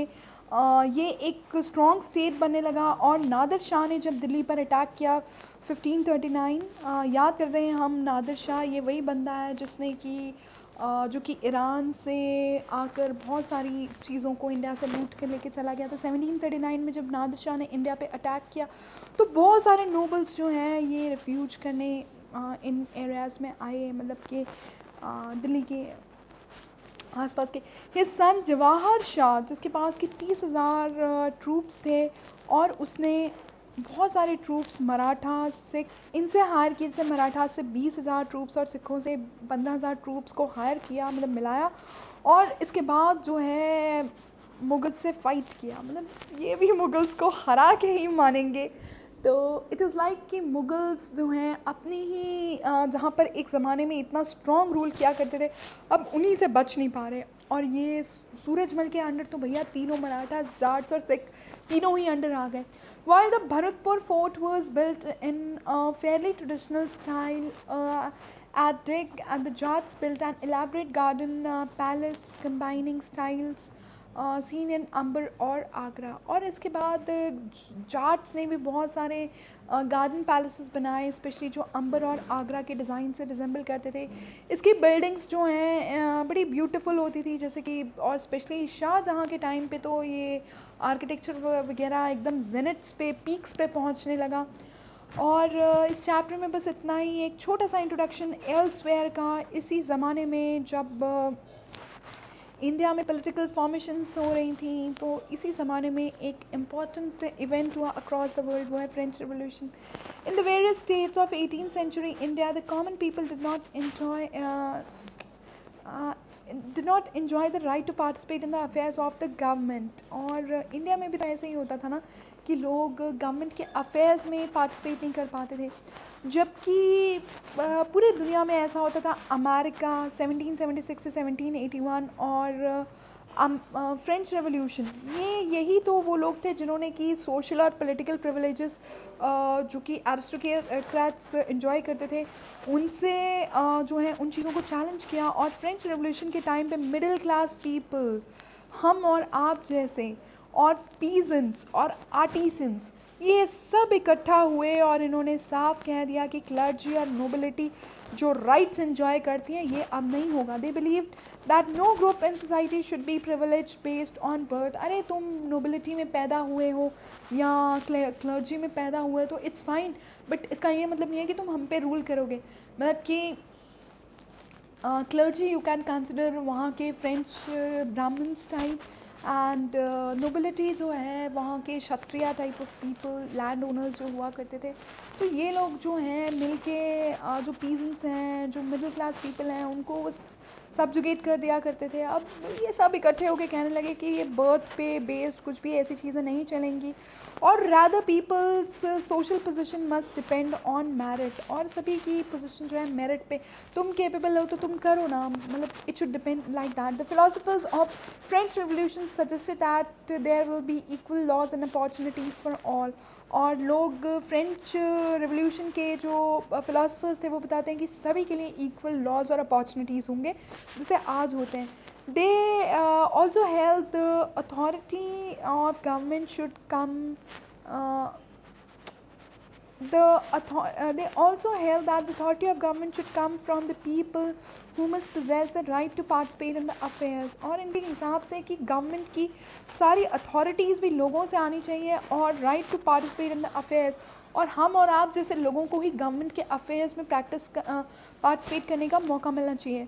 Movement such as French and American revolution gradually transform subjects into citizen. Subjects क्या होते हैं? राजा के अंडर जो प्रजा होती है उसे सब्जेक्ट्स कहते हैं, और सिटीजन्स क्या होती हैं? जो कि किसी भी देश के नागरिक होते हैं उन्हें हम सिटीजन्स कहते हैं. मतलब लोग अब प्रजा से सिटीजन नागरिक बनने लगे थे, अपने अधिकारों को समझने लगे थे.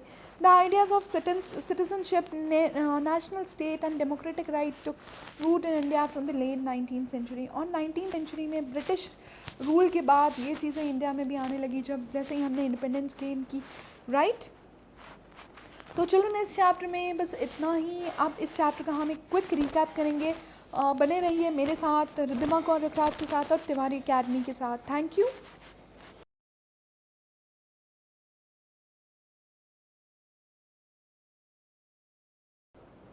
एटीनथ सेंचुरी पॉलिटिकल फॉर्मेशंस, इस चैप्टर का क्विक रिकैप करें तो अभी तक पिछले चैप्टर्स में हमने मुगल्स को एक बहुत ही ज़्यादा पावरफुल अथॉरिटी देखा है इंडिया में, और लेकिन अब इस चैप्टर में हम देखेंगे कि मुगल्स की अथॉरिटी धीरे धीरे डिटोरिएट होने लगी थी. जैसे ये एक मैप हमें बताता है कि मुगल्स का रूल कहाँ पे था. अफ़गानिस्तान से लेके बंगाल तक इनका रूल था, और साउथ में हैदराबाद के भी बियॉन्ड इनका रूल हुआ करता था.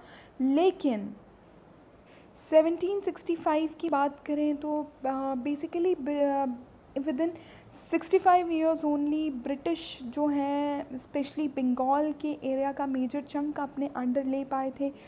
और 1707 में औरंगज़ेब की डेथ के बाद जितने भी लेटर मुगल्स आए टिल बैटल ऑफ पानीपत तक, थर्ड बैटल ऑफ पानीपत तक, कोई भी इतना केपेबल नहीं रहा कि वो मुग़ल एम्पायर को सस्टेन कर सके या उसे अच्छे से गवर्न कर सके. तो जनरली हम बात करें तो मुग़ल्स का रूल जो है धीरे धीरे डिटोरिएट होने लगा. फिर इसके बाद हम बात करें लेटर मुगल्स की, तो हमने देखा कि 17th सेंचुरी आते आते ये जितने भी एम्परर्स थे, मुग़ल एम्परर्स थे औरंगज़ेब के बाद, सभी की पावर्स डिटोरिएट होने लगी. और औरंगज़ेब ने एक बेसिक गलती की थी कि इसने डेक्कन में एक बहुत ज़्यादा लंबा वॉर लड़ा, जिसकी वजह से मिलिट्री और फिनेंशियल रिसोर्सेज दोनों ही ड्रेन होने लग गई. और लेटर मुगल्स के लिए मनसबदार्स को चेक करना बहुत ज़्यादा मुश्किल होने लगा, और सारे ही गवर्नर्स जो हैं, बी इट मिलिट्री या सूबेदार, रेवेन्यू या फौजदार, दीवान, जो भी ऑफिसर्स हैं, ये इस टाइम पे सभी बहुत ज़्यादा एक्स्ट्रॉर्डनरीली पावरफुल होने लगे, स्पेशली पॉलिटिकली, इकोनॉमिकली, और मिलिट्री पावर सभी इनके पास आने लगी. और धीरे धीरे रेवेन्यू भी जो है ये क्या डिक्लाइन होने लगा. और अल्टीमेटली क्या होने लगा कि लेटर मुगल्स को बहुत सारे पीजेंट्स और ज़मींदार्स ने रिबेल करना शुरू कर दिया, स्पेशली नॉर्थ और वेस्टर्न इंडिया से. और धीरे धीरे मुग़ल अथॉरिटी जो है ये रिबेलियस ग्रुप से बहुत चैलेंज होने लगी, और किसी भी मुग़ल एम्परर में अब इतनी ज़्यादा ताकत नहीं बची थी कि मुग़ल एम्पायर को पहले जैसे गवर्न कर सके. और औरंगज़ेब के बाद अल्टीमेटली ये जो पावर है ये धीरे धीरे प्रोविंशियल गवर्नर्स के हाथ में जाने लगी. ग्रेजुअली पॉलिटिकल और इकोनॉमिक अथॉरिटीज़ सभी प्रोविंशियल गवर्नर्स के हाथ में आने लगी. भले ही नाम मुगल्स का रहा, बट मुगल्स के हाथ में कोई भी पावर नहीं रही. और अभी इतना हुआ ही था कि ऊपर से एक और इंडिया के लिए मुसीबत आ गई. ईरान का एक रूलर नादिर शाह, जिसने कि दिल्ली को प्लंडर किया 1739 में, और इसके बाद इंडिया की बहुत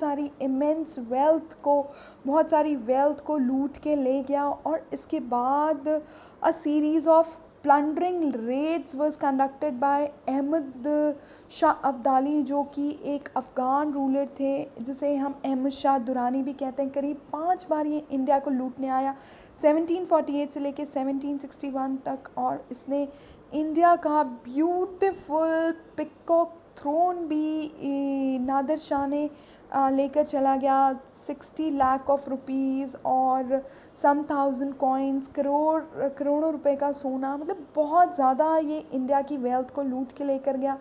और इसके अलावा हम देखें तो बेसिकली अब ईरानियंस और तुरानियंस दोनों ही इंडियन सब कॉन्टिनेंट को रूल करने की कोशिश करने लगे, और मुग़ल एम्परर्स जो हैं वो बिल्कुल ही पपेट्स की तरह बन के रह गए under these two powerful groups. और the worst happen to two Mughal emperors, Farrukh Siyar और आलमगीर, जिसको कि असासिनेट कर दिया गया था। असासिनेट करना कि मतलब पॉलिटिकल रीज़न से मर्डर करना। और दूसरे दो अहमद शाह और शाह आलम टू, अहमद शाह और आलम शाह टू, ये देवर ब्लाइंड, मतलब इनकी आँखें निकाल दी गई। सो इट वाज लाइक कि मुग़ल्स की अथॉरिटी, जो मुग़ल बादशाह सारे हिंदुस्तान पे रूल करते थे, वो अब हिंदुस्तान पे रूल करना तो दूर, अपनी खुद की जान नहीं बचा पा रहे। Emergence of new states. अब न्यू स्टेट्स जो हैं, जैसे जैसे मुग़ल्स की पावर कम होने लगी, तो न्यू स्टेट्स जो हैं इंडिया में इमर्ज होने लगी, और Mughal empire gradually number of independent regional states में फ्रैगमेंट होने लगा, मतलब कि डिवाइड होने लगा। पहली मतलब बेसिकली ये 3 तरह की स्टेट्स में डिवाइड हुआ। पहली states that were old Mughal provinces like Awadh, Bengal and Hyderabad. पहला टाइप था जो कि ओल्ड मुग़ल प्रोविंसेस था, बंगाल, अवध और हैदराबाद। और ऑल्दो ये काफ़ी ज़्यादा पावरफुल थे, लेकिन इंडिपेंडेंटली रूल करते थे, बट इन्होंने अपने टाइज कभी मुग़ल एम्परर से नहीं तोड़े। हालांकि मुग़ल्स इनकी बातों को काटते नहीं थे, इनके डिसीजंस को क्वेश्चन नहीं करते थे बस, लेकिन इन्होंने अपने ऊपर एक मुग़ल्स का नाम रखा। और दूसरे थे states that had enjoyed considerable independence under Mughals, जैसे कि वतन जागीर। वो स्टेट्स जैसे कि राजपूत हो गए, जिन्होंने कि मुग़ल के अंदर बहुत सारी पावर एंजॉय की। और तीसरा था जिन्होंने कि टोटली अपने आप को मतलब मुग़ल से अलग कर दिया, उनको हरा दिया, मराठा, सिख और जाट। अब ये तीनों के तीनों ही इतने ज़्यादा पावरफुल होने लगे कि इन्होंने मतलब मुग़ल्स को लॉन्ग ड्रॉन आर्म स्ट्रगल में हराया, मतलब लड़ाइयाँ करके हराया। इनकी आर्मी इतनी ज़्यादा स्ट्रॉन्ग हो गई। इसके बाद हम बात करेंगे द ओल्ड मुग़ल प्रोविंसेस की, तो 3 states were founded by members of high Mughal nobility. इनके जो फाउंडर्स थे वो मुग़ल्स के नोबल्स ही थे। पहला सादत खान था अवध का, मुर्शीद कुली खान था बंगाल का, और असफ जहाँ था हैदराबाद का। अब ये तीनों ने ही मनसबदारी पोजीशंस यहाँ पर होल्ड की थी, और एम्पर का बहुत ज़्यादा ट्रस्ट एंजॉय किया था और कॉन्फिडेंस एंजॉय किया था एक टाइम पे। इसके बाद हम हैदराबाद की बात करें तो हैदराबाद का जो रूलर था या गवर्नर था निज़ाम उल मल्क असफ जहाँ, जो है ये हैदराबाद स्टेट को इसने 1724 से लेकर 1748 तक करीब 24 साल तक गवर्न किया। और he was one of the most trusted most powerful members of Mughal emperor Farooq सियार, वही फारूक सियार जिसे असैसिनेट करके मार दिया गया था। पहले इसे अवध की मतलब गवर्नरशिप दी गई थी, लेकिन बाद में he joined as governor of Deccan. और असफ जहाँ ने काफ़ी समझदारी से सारे पॉलिटिकल, फाइनेंशियल, एडमिनिस्ट्रेशन अपने अंडर लिए, उन पर कंट्रोल ले लिया, और इसने जो है सारी की सारी पावर्स अपने हाथ में ले ली, और ही एक्चुअली बिकेम द रूलर। और इसने दूसरी चीज़ बहुत अच्छी की कि असफ जहाँ ने सारे के सारे सोल्जर्स जो हैं ये नॉर्थ इंडिया से साउथ में लेकर आया, जो भी विलिंगली रीलोकेट होना चाहते थे, और इसने सारे मनसब जिनको कि जागीर दी जाती थी, और इसने सबसे पहले तो इनकी जागीर्स कम कर दी और मुग़ल एम्परर जो है ये असफ जहाँ से मतलब कभी भी कुछ भी डिसीजंस चेक नहीं करता था और इसने सारी की सारी जो ही अपॉइंटेड मनसब एंड ग्रांटेड जागीर्स, इसने सारे अपॉइंटमेंट्स खुद किए। तो इसके अपॉइंटमेंट करने से क्या हुआ कि जिसको भी इसने अपॉइंट किया वो इसके अंडर रहेगा। स्टेट ऑफ हैदराबाद जो है अब इसका काफ़ी ज़्यादा अप्स एंड डाउन्स आने लगे मराठास के साथ। और इसके अलावा असफ जहाँ जो है कंट्रोल करना चाहता था कोरोमंडल कोस्ट को, जो कि ब्रिटिश एक ज़माने पे रूल करना चाहती थी और उसे कंट्रोल करना चाहती थी। नेक्स्ट हमने बात की थी अवध की, जिसका रूलर था सादत खान, जो कि अवध का सूबेदार बना था 1722 में। और अवध वॉज प्रॉस्परस स्टेट क्योंकि ये गंगा प्लेन के आसपास थी, तो सारे main trade routes north India से बंगाल की तरफ जाने वाले यहीं पे थे। तो यहाँ पर जो है अच्छा रेवेन्यू मतलब जनरेट किया जा सकता था। और पॉलिटिकली, फिनेंशियली और मिलिट्री अफेयर्स तो सारे के सारे ही सादत खान के अंडर हुआ करते थे, राइट। सादत खान ने सारे ऑफिसेस पॉलिटिकल, मिलिट्री और फिनेंशियल अफेयर्स अपने अंडर लिए। और इसने एक और ग्रेट चीज़ की अवध के लिए, इसने नंबर ऑफ़ ऑफिस होल्डर्स, जागीरदार्स कम कर दिए और जागीर्स का साइज़ कम कर दिया। और इसके अलावा इसने खुद के लॉयल सर्वेंट्स जो हैं वेकेंट पोजीशंस पे अपॉइंट किए, जिसकी वजह से कि मतलब जिसको इसने अपॉइंट किया भाई सादत खान को, वो सादत खान की रिस्पेक्ट करेगा, उसको मुग़ल से कोई लेना देना नहीं, तो इसने अपने बंदे बिठाए। और इसके अलावा ये हर टाइम पे जो है डिस्ट्रिक्ट्स को रीअसेस किया जाता था और ये सब रीअसेसमेंट के लिए भी नवाब कोर्ट से ही ऑर्डर्स देता था। और इसने बहुत सारे राजपूत ज़मींदार्स को उनके फर्टाइल लैंड को एक्वायर करने की कोशिश की। और इसके अलावा इसने सारा का सारा जो स्टेट है वो बैंकर्स और महाजन से क्लोजली रिलेट किया। और इस टाइम पे जो है रेवेन्यू फार्मर्स जो हैं ये लोग अग्री करते थे कि हम लोग a fix sum of money देंगे, और लोकल बैंकर्स जो हैं पेमेंट की गारंटी करते थे। मतलब फिनेंसेस बहुत वेल डिफाइन होने लगे। और ऐसे ही करके मनी लैंडर्स और बैंकर्स दोनों को ही एडमिनिस्ट्रेशन में, रेवेन्यू सिस्टम में जगह मिलने लगी, जो कि पहले आज तक कभी नहीं दी गई थी। इसके बाद तीसरा हम बात करेंगे बंगाल की। तो बंगाल जो है वो मुगल्स के मतलब Bengal gradually broke away from Mughal control under Murshid Quli Khan. Murshid Quli Khan यहाँ का नायब या डिप्टी गवर्नर अपॉइंट हुआ। और कभी ये फॉर्मल सूबेदार तो नहीं बना, बट मुर्शीद कुली खान बहुत जल्दी सारी पावर्स को एक्वायर कर लेता है, लाइक हैदराबाद और अवध, और सारे ही रेवेन्यू एडमिनिस्ट्रेशन को कमांड करने लगता है। और इसके अलावा मुग़ल जागीरदार जितने भी बंगाल के थे सबको उड़ीसा में ट्रांसफ़र कर देता है और सारे लैंड को रीअसेस करने का ऑर्डर देता है। रेवेन्यू जो है अब वो काफ़ी ज़्यादा स्ट्रिक्टनेस से कलेक्ट होने लगा, मतलब इसके पास बहुत पैसा आने लगा। और जो नहीं देता था भैया उसको इतनी स्ट्रिक्ट पनिशमेंट मिलती थी कि लोग पैसा उधार लेकर रेवेन्यूज़ देने लगे थे। और इसके अलावा जो है इसने भी स्टेट और बैंकर्स के साथ बहुत गुड कनेक्शन बनाया, राइट। जैसे इसके बाद फिर बारी आती है अली वर्दी ख़ान की, जिसने कि 1740 से लेके 1756 तक मतलब करीब 16 साल रूल किया। और इसके अंडर बैंकिंग हाउस जगत सेठ का काफ़ी ज़्यादा फेमस हुआ।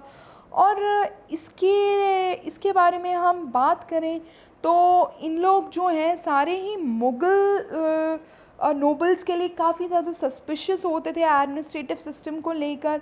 और इसीलिए इन्होंने सभी ने जो है अब दूसरा क्या होता है कि मतलब मुग़ल नोबल्स से हाईली सस्पेक्टेड होते हैं, मतलब सस्पिशियस एक्टिविटीज़।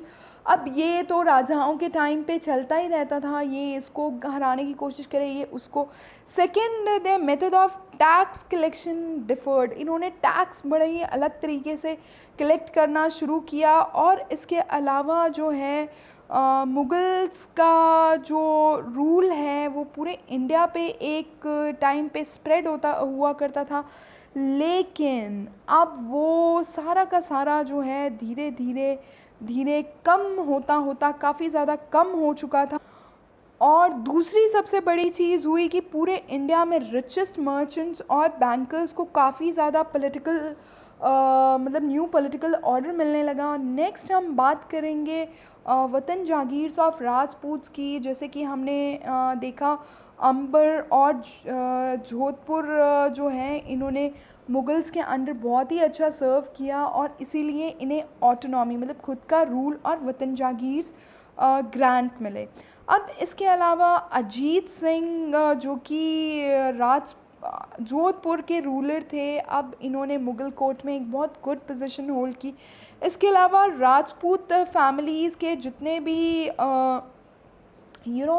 रूलर्स रहे हैं, उन्होंने हाई पोजीशन जैसे कि सूबेदारी गुजरात और मालवा की क्लेम की। राजा अजीत सिंह जोधपुर के वो गुजरात के गवर्नर है। Sawai Raja Jai Singh of Amber was governor of Malwa. अब जहांगीर शाह जो कि एक लेटर मुग़ल था, इसने सारे ही ऑफिसेस को रीशिफ्ट करवाया या रिन्यू करवाया और अपनी टेरिटरीज़ को जो है आजू बाजू के वतन्स में भी एक्सटेंड करना शुरू किया। नागपुर इनैक्स हो चुका था, जोधपुर के अंडर आ चुका था और अंबर जो है वो बूंदी तक जा चुका था। सवाई राजा जय सिंह ने जयपुर सिटी फाउंड की, Sawai Raja Jai Singh, very important part. और मराठा कैंपेन्स जो हैं अब राजस्थान में भी आने लगी थी और मराठाज़ ने इनका फर्दर एक्सपेंशन जो है काफ़ी ज़्यादा रोका। और इसके अलावा हमने पढ़ा था जंतर मंतर सिर्फ दिल्ली में नहीं, जयपुर, उज्जैन, मथुरा और वाराणसी सभी जगह पर है, right. Maratha campaigns into Rajasthan from the 1740s put severe pressure on the principalities and checked their further expansion. और मराठास के अंडर आकर मुग़ल मतलब मराठास के इन्फ्लुएंस में आ चुके थे राजस्थान के एरियाज़, तो मुग़ल सब यहाँ पर बिल्कुल अपना कुछ भी चला नहीं पा रहे थे। इसके बाद अब another important topic, seizing independence, वो किंगडम्स जिन्होंने कि अपने आप को बिल्कुल ही इंडिपेंडेंट घोषित कर दिया। तो ऐसे पहले थे सिख जिन्होंने कि अपना अम्पायर बनाया पंजाब में और अंडर गुरु गोबिंद सिंह जो है मुग़ल्स राजपूत और मुग़ल्स दोनों से ही बहुत ज़्यादा लड़ाइयाँ हुई, खालसा बनने के पहले भी और खालसा बनने के बाद भी। और after death of Guru Gobind Singh, बाबा बंदा सिंह बहादुर एक बहुत ही इम्पॉर्टेंट रूलर बने पंजाब के। और लेकिन बाबा Banda Singh Bahadur he was annexed, capture और एंड एग्जीक्यूटेड इन 1716, राइट। इसके बाद हमने देखा था कि सिख जो हैं बहुत ही ज़्यादा अच्छी तरह से ऑर्गेनाइज्ड हुआ करते थे, स्पेशली जत्थास और मिसल्स में। और इनकी आर्मी को दल खालसा बोला जाता था यहाँ, ग्रैंड आर्मी। और ये लोग सभी इनके लीडर्स बैसाखी और दिवाली में 2 बार गोल्डन टेम्पल में या अमृतसर में, आप बोल लो दरबार साहब, हरमंदिर साहब जिसे बोलते हैं, वहाँ पर मीटिंग्स करते थे और वहाँ पे जाकर गुरमताज मतलब आदेश लेते थे। और एक सिस्टम ऑफ राखी मतलब कि प्रोटेक्शन वाला चल पड़ा। और गुरु गोबिंद सिंह जी ने खालसा को इंस्पायर किया था कि राज करेगा खालसा। तो सभी जो हैं बहुत ज़्यादा इस ग्रुप के साथ जुड़ने लगे और धीरे धीरे मुग़ल गवर्नर्स और अहमद शाह अब्दाली उसने पंजाब की बहुत ज़्यादा पावर सीज़ करने की कोशिश की, but again he was helpless. Sikh were so powerful. Sikh territories in the late 18th century extended from Indus to Jamuna। और इसके बाद इनके एक बहुत बड़े पंजाब के रूलर होते हैं महाराजा रंजीत सिंह, जिन्होंने पूरे टेरिटरीज़ को रीयूनाइट किया था। और मुग़ल्स जो हैं सिखों के सामने हो गए या अहमद शाह अब्दाली हो गया, सिखों के सामने they all turn to be helpless, ये लोग कुछ नहीं कर पाए क्योंकि सिख इवेंचुअली टाइम के साथ इतने ज़्यादा पावरफुल हो चुके थे, राइट। इसके बाद बारी आती है मराठास की। मराठा किंगडम एक अनदर पावरफुल रीजन रहा, और शिवाजी जिन्होंने कि 1626 से लेके 1680 तक किंगडम सपोर्ट किया with the powerful warrior chiefs Deshmukhs. और इसके बाद जो है शिवाजी की डेथ के बाद मराठास ने जो है अपनी ब्राह्मण्स जिनको लेटर पेशवा कहा जाने लगा उनके साथ रूल स्टार्ट किया, और पूना इनका मराठा किंगडम का कैपिटल रहा। पेशवा बाजीराव के बारे में हम सभी ने सुना है। अब इसके बाद पेशवास के अंडर मराठास की मिलिट्री एक्स्ट्राऑर्डिनरीली सक्सेसफुल होने लगी, मिलिट्री ऑर्गेनाइजेशंस बहुत स्ट्रॉन्ग होने लगे, और मुग़ल आर्मीज़ तो इनके आगे भी घुटने टेकने लगी। बिटवीन 1720 और 1761 मराठा अम्पायर बहुत ज़्यादा एक्सपैंड होने लगा।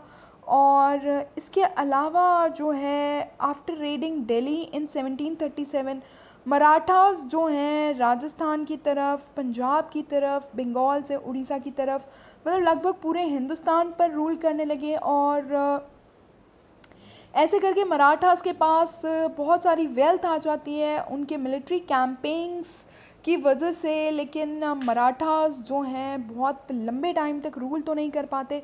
उन्हीं के जो अड़ोसी पड़ोसी हैं वो मराठास से चिढ़ने लग जाते हैं, और अल्टीमेटली मराठास जो है थर्ड बैटल ऑफ पानीपत में इन्हें हार का सामना करना पड़ता है। लेकिन मराठास जो हैं फिर भी इनका एडमिनिस्ट्रेटिव सिस्टम इतना ज़्यादा स्ट्रॉन्ग था कि कहने की कोई मतलब it was excellent according to their time. और इनके टाइम पे एग्रीकल्चर बहुत ज़्यादा इनक्रेज किया जाता था, और काफ़ी सारी सिटीज़ बहुत ज़्यादा प्रॉस्पर करने लगी, और इन्होंने किसी भी तरीके से सिटीज़ का एक्सपेंशन डेवलपमेंट ये रोकने की कोशिश नहीं। और मराठास के टाइम पर ही न्यू ट्रेड रूट्स जो हैं वो भी इमर्ज होने लगे। सिल्क जो कि चंदेरी में प्रोड्यूस होता था अब पूना भी पहुंचने लगा जो कि इनका कैपिटल था। और इसके अलावा पूना, नागपुर, लखनऊ, इलाहाबाद, मतलब बहुत सारे एरियाज़ मराठास के अंडर आने लगे। लास्ट पार्ट अब हम बात करेंगे जाट्स की। Jats were basically the prosperous agriculturalist, right, ज़मीनों वाले जो लोग थे, और ये they dominated the area of Panipat and Ballabhgarh, और काफ़ी ज़्यादा इम्पॉर्टेंट होने लगे। और इनके लीडर चुरामन के अंडर ये जो हैं इन्होंने दिल्ली के आसपास की टेरिटरीज़ पे कब्ज़ा किया, और दिल्ली से लेकर आगरा के बीच के एक ज़माने में ये सारा एरिया कंट्रोल किया करते थे। इसके बाद सूरजमल जो कि भरतपुर के राजा रहे हैं, इन्होंने नादर शाह को हराया था। और इनके बेटे जो हैं नादर शाह के नहीं, सूरजमल के बेटे जवाहिर शाह के पास जो है अपने 30,000 ट्रूप्स थे, और इसने बाकी के 20,000 मराठों से और 15,000 सिखों से ट्रूप्स बोरो किए, और अल्टीमेटली भरतपुर फोर्ट जो है वो बनता है। और बहुत सारी ब्यूटीफुल बिल्डिंग्स भी बनती हैं इनके अंडर, जाट्स के अंडर, स्पेशली शाहजहाँ के टाइम में। और लास्ट पार्ट हमने देखा था कि फ्रेंच रेवोल्यूशन की इस टाइम पर फ्रांस में एक भारी रेवोल्यूशन हुआ जिसमें कि प्रिविलेजेस बेस्ड ऑन बर्थ पे क्लर्जी और नोबिलिटी के ख़िलाफ़ कॉमन सिटीजन्स ने, आप और हम जैसे लोगों ने आवाज़ उठाई, और धीरे धीरे ये सब्जेक्ट से सिटीजन्स बनने लगे। और इसके अलावा इनका कहना था कि इक्वल लॉज और इक्वल अपॉर्चुनिटीज़ सबको मिलनी चाहिए, और धीरे धीरे ये चेंजेस आने भी लगे। और इंडिया में ये चेंजेस हमारे पास सिर्फ हमारी आज़ादी के बाद ही आ पाए। तो चिल्ड्रन इस चैप्टर में इतना ही। अब हम इस चैप्टर की एक्सरसाइजेस की बात करते हैं।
अब इस चैप्टर की एक्सरसाइजेस की बात करें 18th सेंचुरी पॉलिटिकल फॉर्मेशंस की, तो पहला एक्सरसाइजेस लेट्स रिकॉल, तो मैच द फॉलोइंग है: subedar a revenue farmer, faujdar a high noble, a jagirdar provincial governor, misl Maratha peasant warrior, chauth a Mughal military commander, Kunbis a band of Sikh warriors, umara tax levied on Marathas. तो इसके answers की बात हम करें तो सूबेदार क्या होता है? प्रोविंशियल गवर्नर होता है। सूबा मतलब सूबा मतलब कि होता है प्रोविंस, और सूबेदार मतलब वहाँ का गवर्नर। फौजदार जो मिलिट्री कमांडेंट होता है, फौज मतलब होता है मिलिट्री और उसको कमांड करने वाला फौजदार। Ijaradar revenue, right, revenue officer. मिसल मतलब a band of Sikh warriors, सिखों के ग्रुप्स जो हैं। चौथ मतलब ये टैक्स लिवाइड बाय मराठास, चौथ मतलब 1/4 होता है।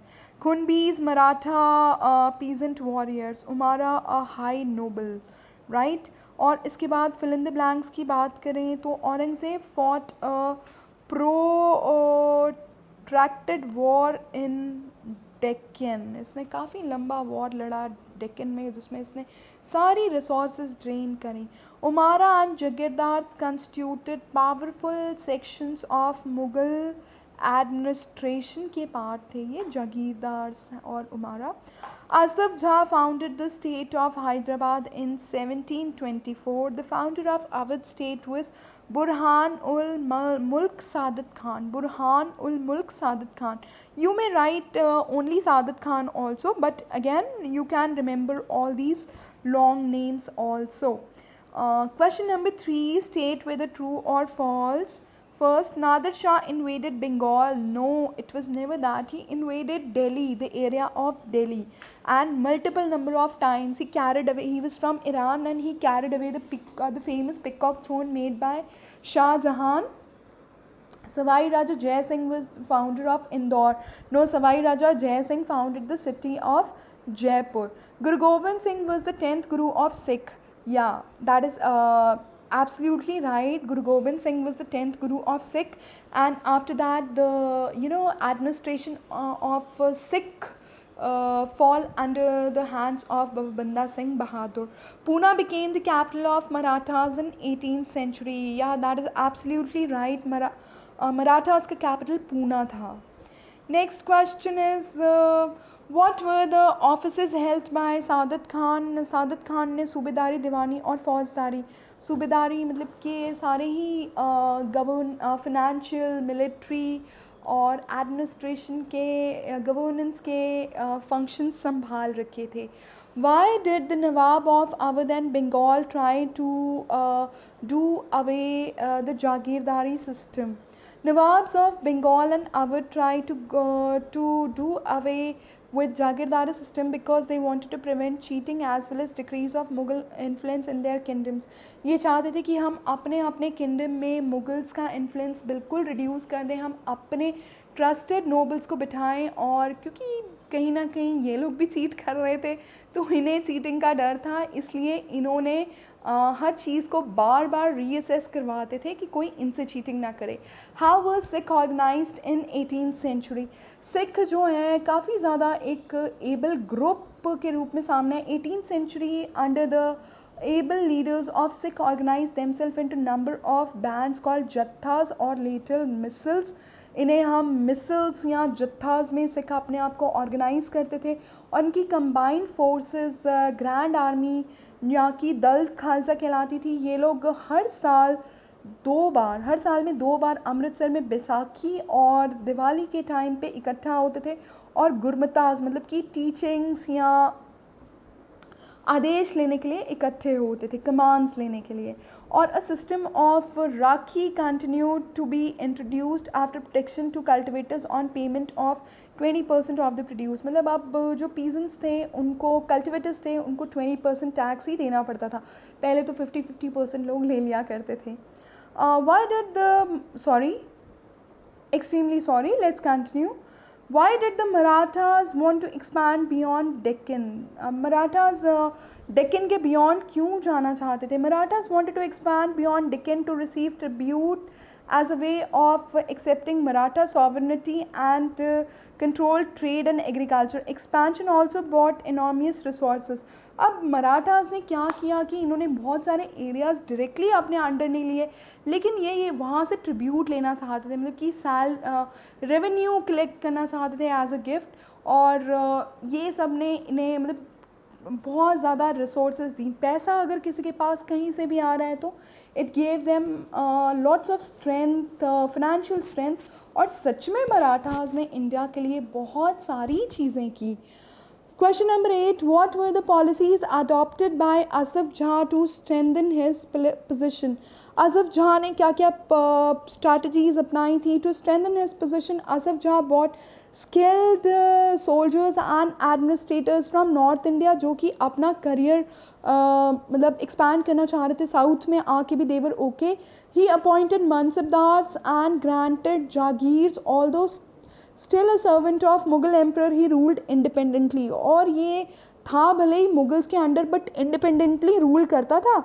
कोई इसके डिसीजन में दिल्ली से मतलब कोई इंटरफेरेंस नहीं आती थी. कोई मुग़ल बादशाह इसके डिसीजंस को, असफ जहाँ के डिसीजंस को मतलब बिल्कुल क्वेश्चन नहीं करता था. और इसने भी बहुत सारे मनसब्स अपॉइंट किए और उन्हें जागीर देना का फ़ैसला किया, जो कि एक मतलब अगर इसने किसी को अपॉइंट किया है तो ऑब्वियसली वो टोटली इसके सबऑर्डिनेट हो जाते हैं, राइट. तो इसने बहुत सारी पावर गेन की, अपनी पोजीशन को स्ट्रेंथन किया. Do you think merchants and bankers today have the kind of influence they had in the 18th century? During 18th century merchants were more influential than the bankers, है ना. Merchants काफ़ी ज़्यादा, भाई व्यापार हर कोई नहीं कर पाता था. They use to provide more than enough loan opportunities to higher interest rates. और जिसे जितना भी पैसा उधारी चाहिए होता था उस टाइम ये मनी बोरोइंग वाला सिस्टम बहुत कम होता था, तो हायर रेट्स पे जिसे जितना पैसा चाहिए बहुत जल्दी देते थे. But now with the spread of education people prefer banks which provide loans and other financial help at cheaper rate. हाँ, अगर किसी को फिनेंशियल रिसोर्सेज की ज़रूरत है, पैसे की ज़रूरत है, तो किसी के पास मतलब बैंकर्स के पास या मनी लेंडर्स के पास जाने से अच्छा हम बैंक से लोन ले लेते हैं. बैंक से लोन लेने का क्या मतलब होता है कि हम बैंक को ही रीपे करेंगे, बैंक का इंटरेस्ट रेट कम होता है और काफ़ी सारे फ़ायदे हो जाते हैं. Bankers also provide subsidy on interest rate. Bankers काफ़ी फैसिलिटीज़ जैसे कि सब्सिडीज़ प्रोवाइड करते हैं. They have different scopes for loans for different purposes. आप जैसे किसी को कार लोन चाहिए, किसी को एजुकेशन लोन चाहिए, किसी को पर्सनल लोन चाहिए, तो different types of loan possible हैं. So they have influential, they are more influential than merchants today. और आज मेरे ख्याल से मर्चेंट्स तो बहुत सारे हो गए हैं, लेकिन बैंक्स फिर भी एक बहुत इम्पॉर्टेंट पोजीशन होल्ड करते हैं. तो इस चैप्टर में चिल्ड्रन इतना ही. थैंक यू सो मच मेरे साथ रिद्धिमा कौर रखराज के साथ बने रहने के लिए, तिवारी एकेडमी के साथ बने रहने के लिए. Thank you so much. हमें कमेंट सेक्शन में कमेंट करके ज़रूर बताना आपको हमारी वीडियोस कैसे लगती हैं, और we would really appreciate any of your suggestions. अगर आप हमसे कोई हेल्प चाहते हैं, आप कोई टॉपिक दोबारा समझना चाहते हैं या कुछ भी, तो आप हमें कमेंट करके ज़रूर बता सकते हैं. We will try our best to serve you. और इसके अलावा आने वाली वीडियोस में भी हमारे साथ, मेरे साथ, रिद्धिमा कौर रखराज के साथ और तिवारी एकेडमी के साथ बने रहें. Thank you so very much.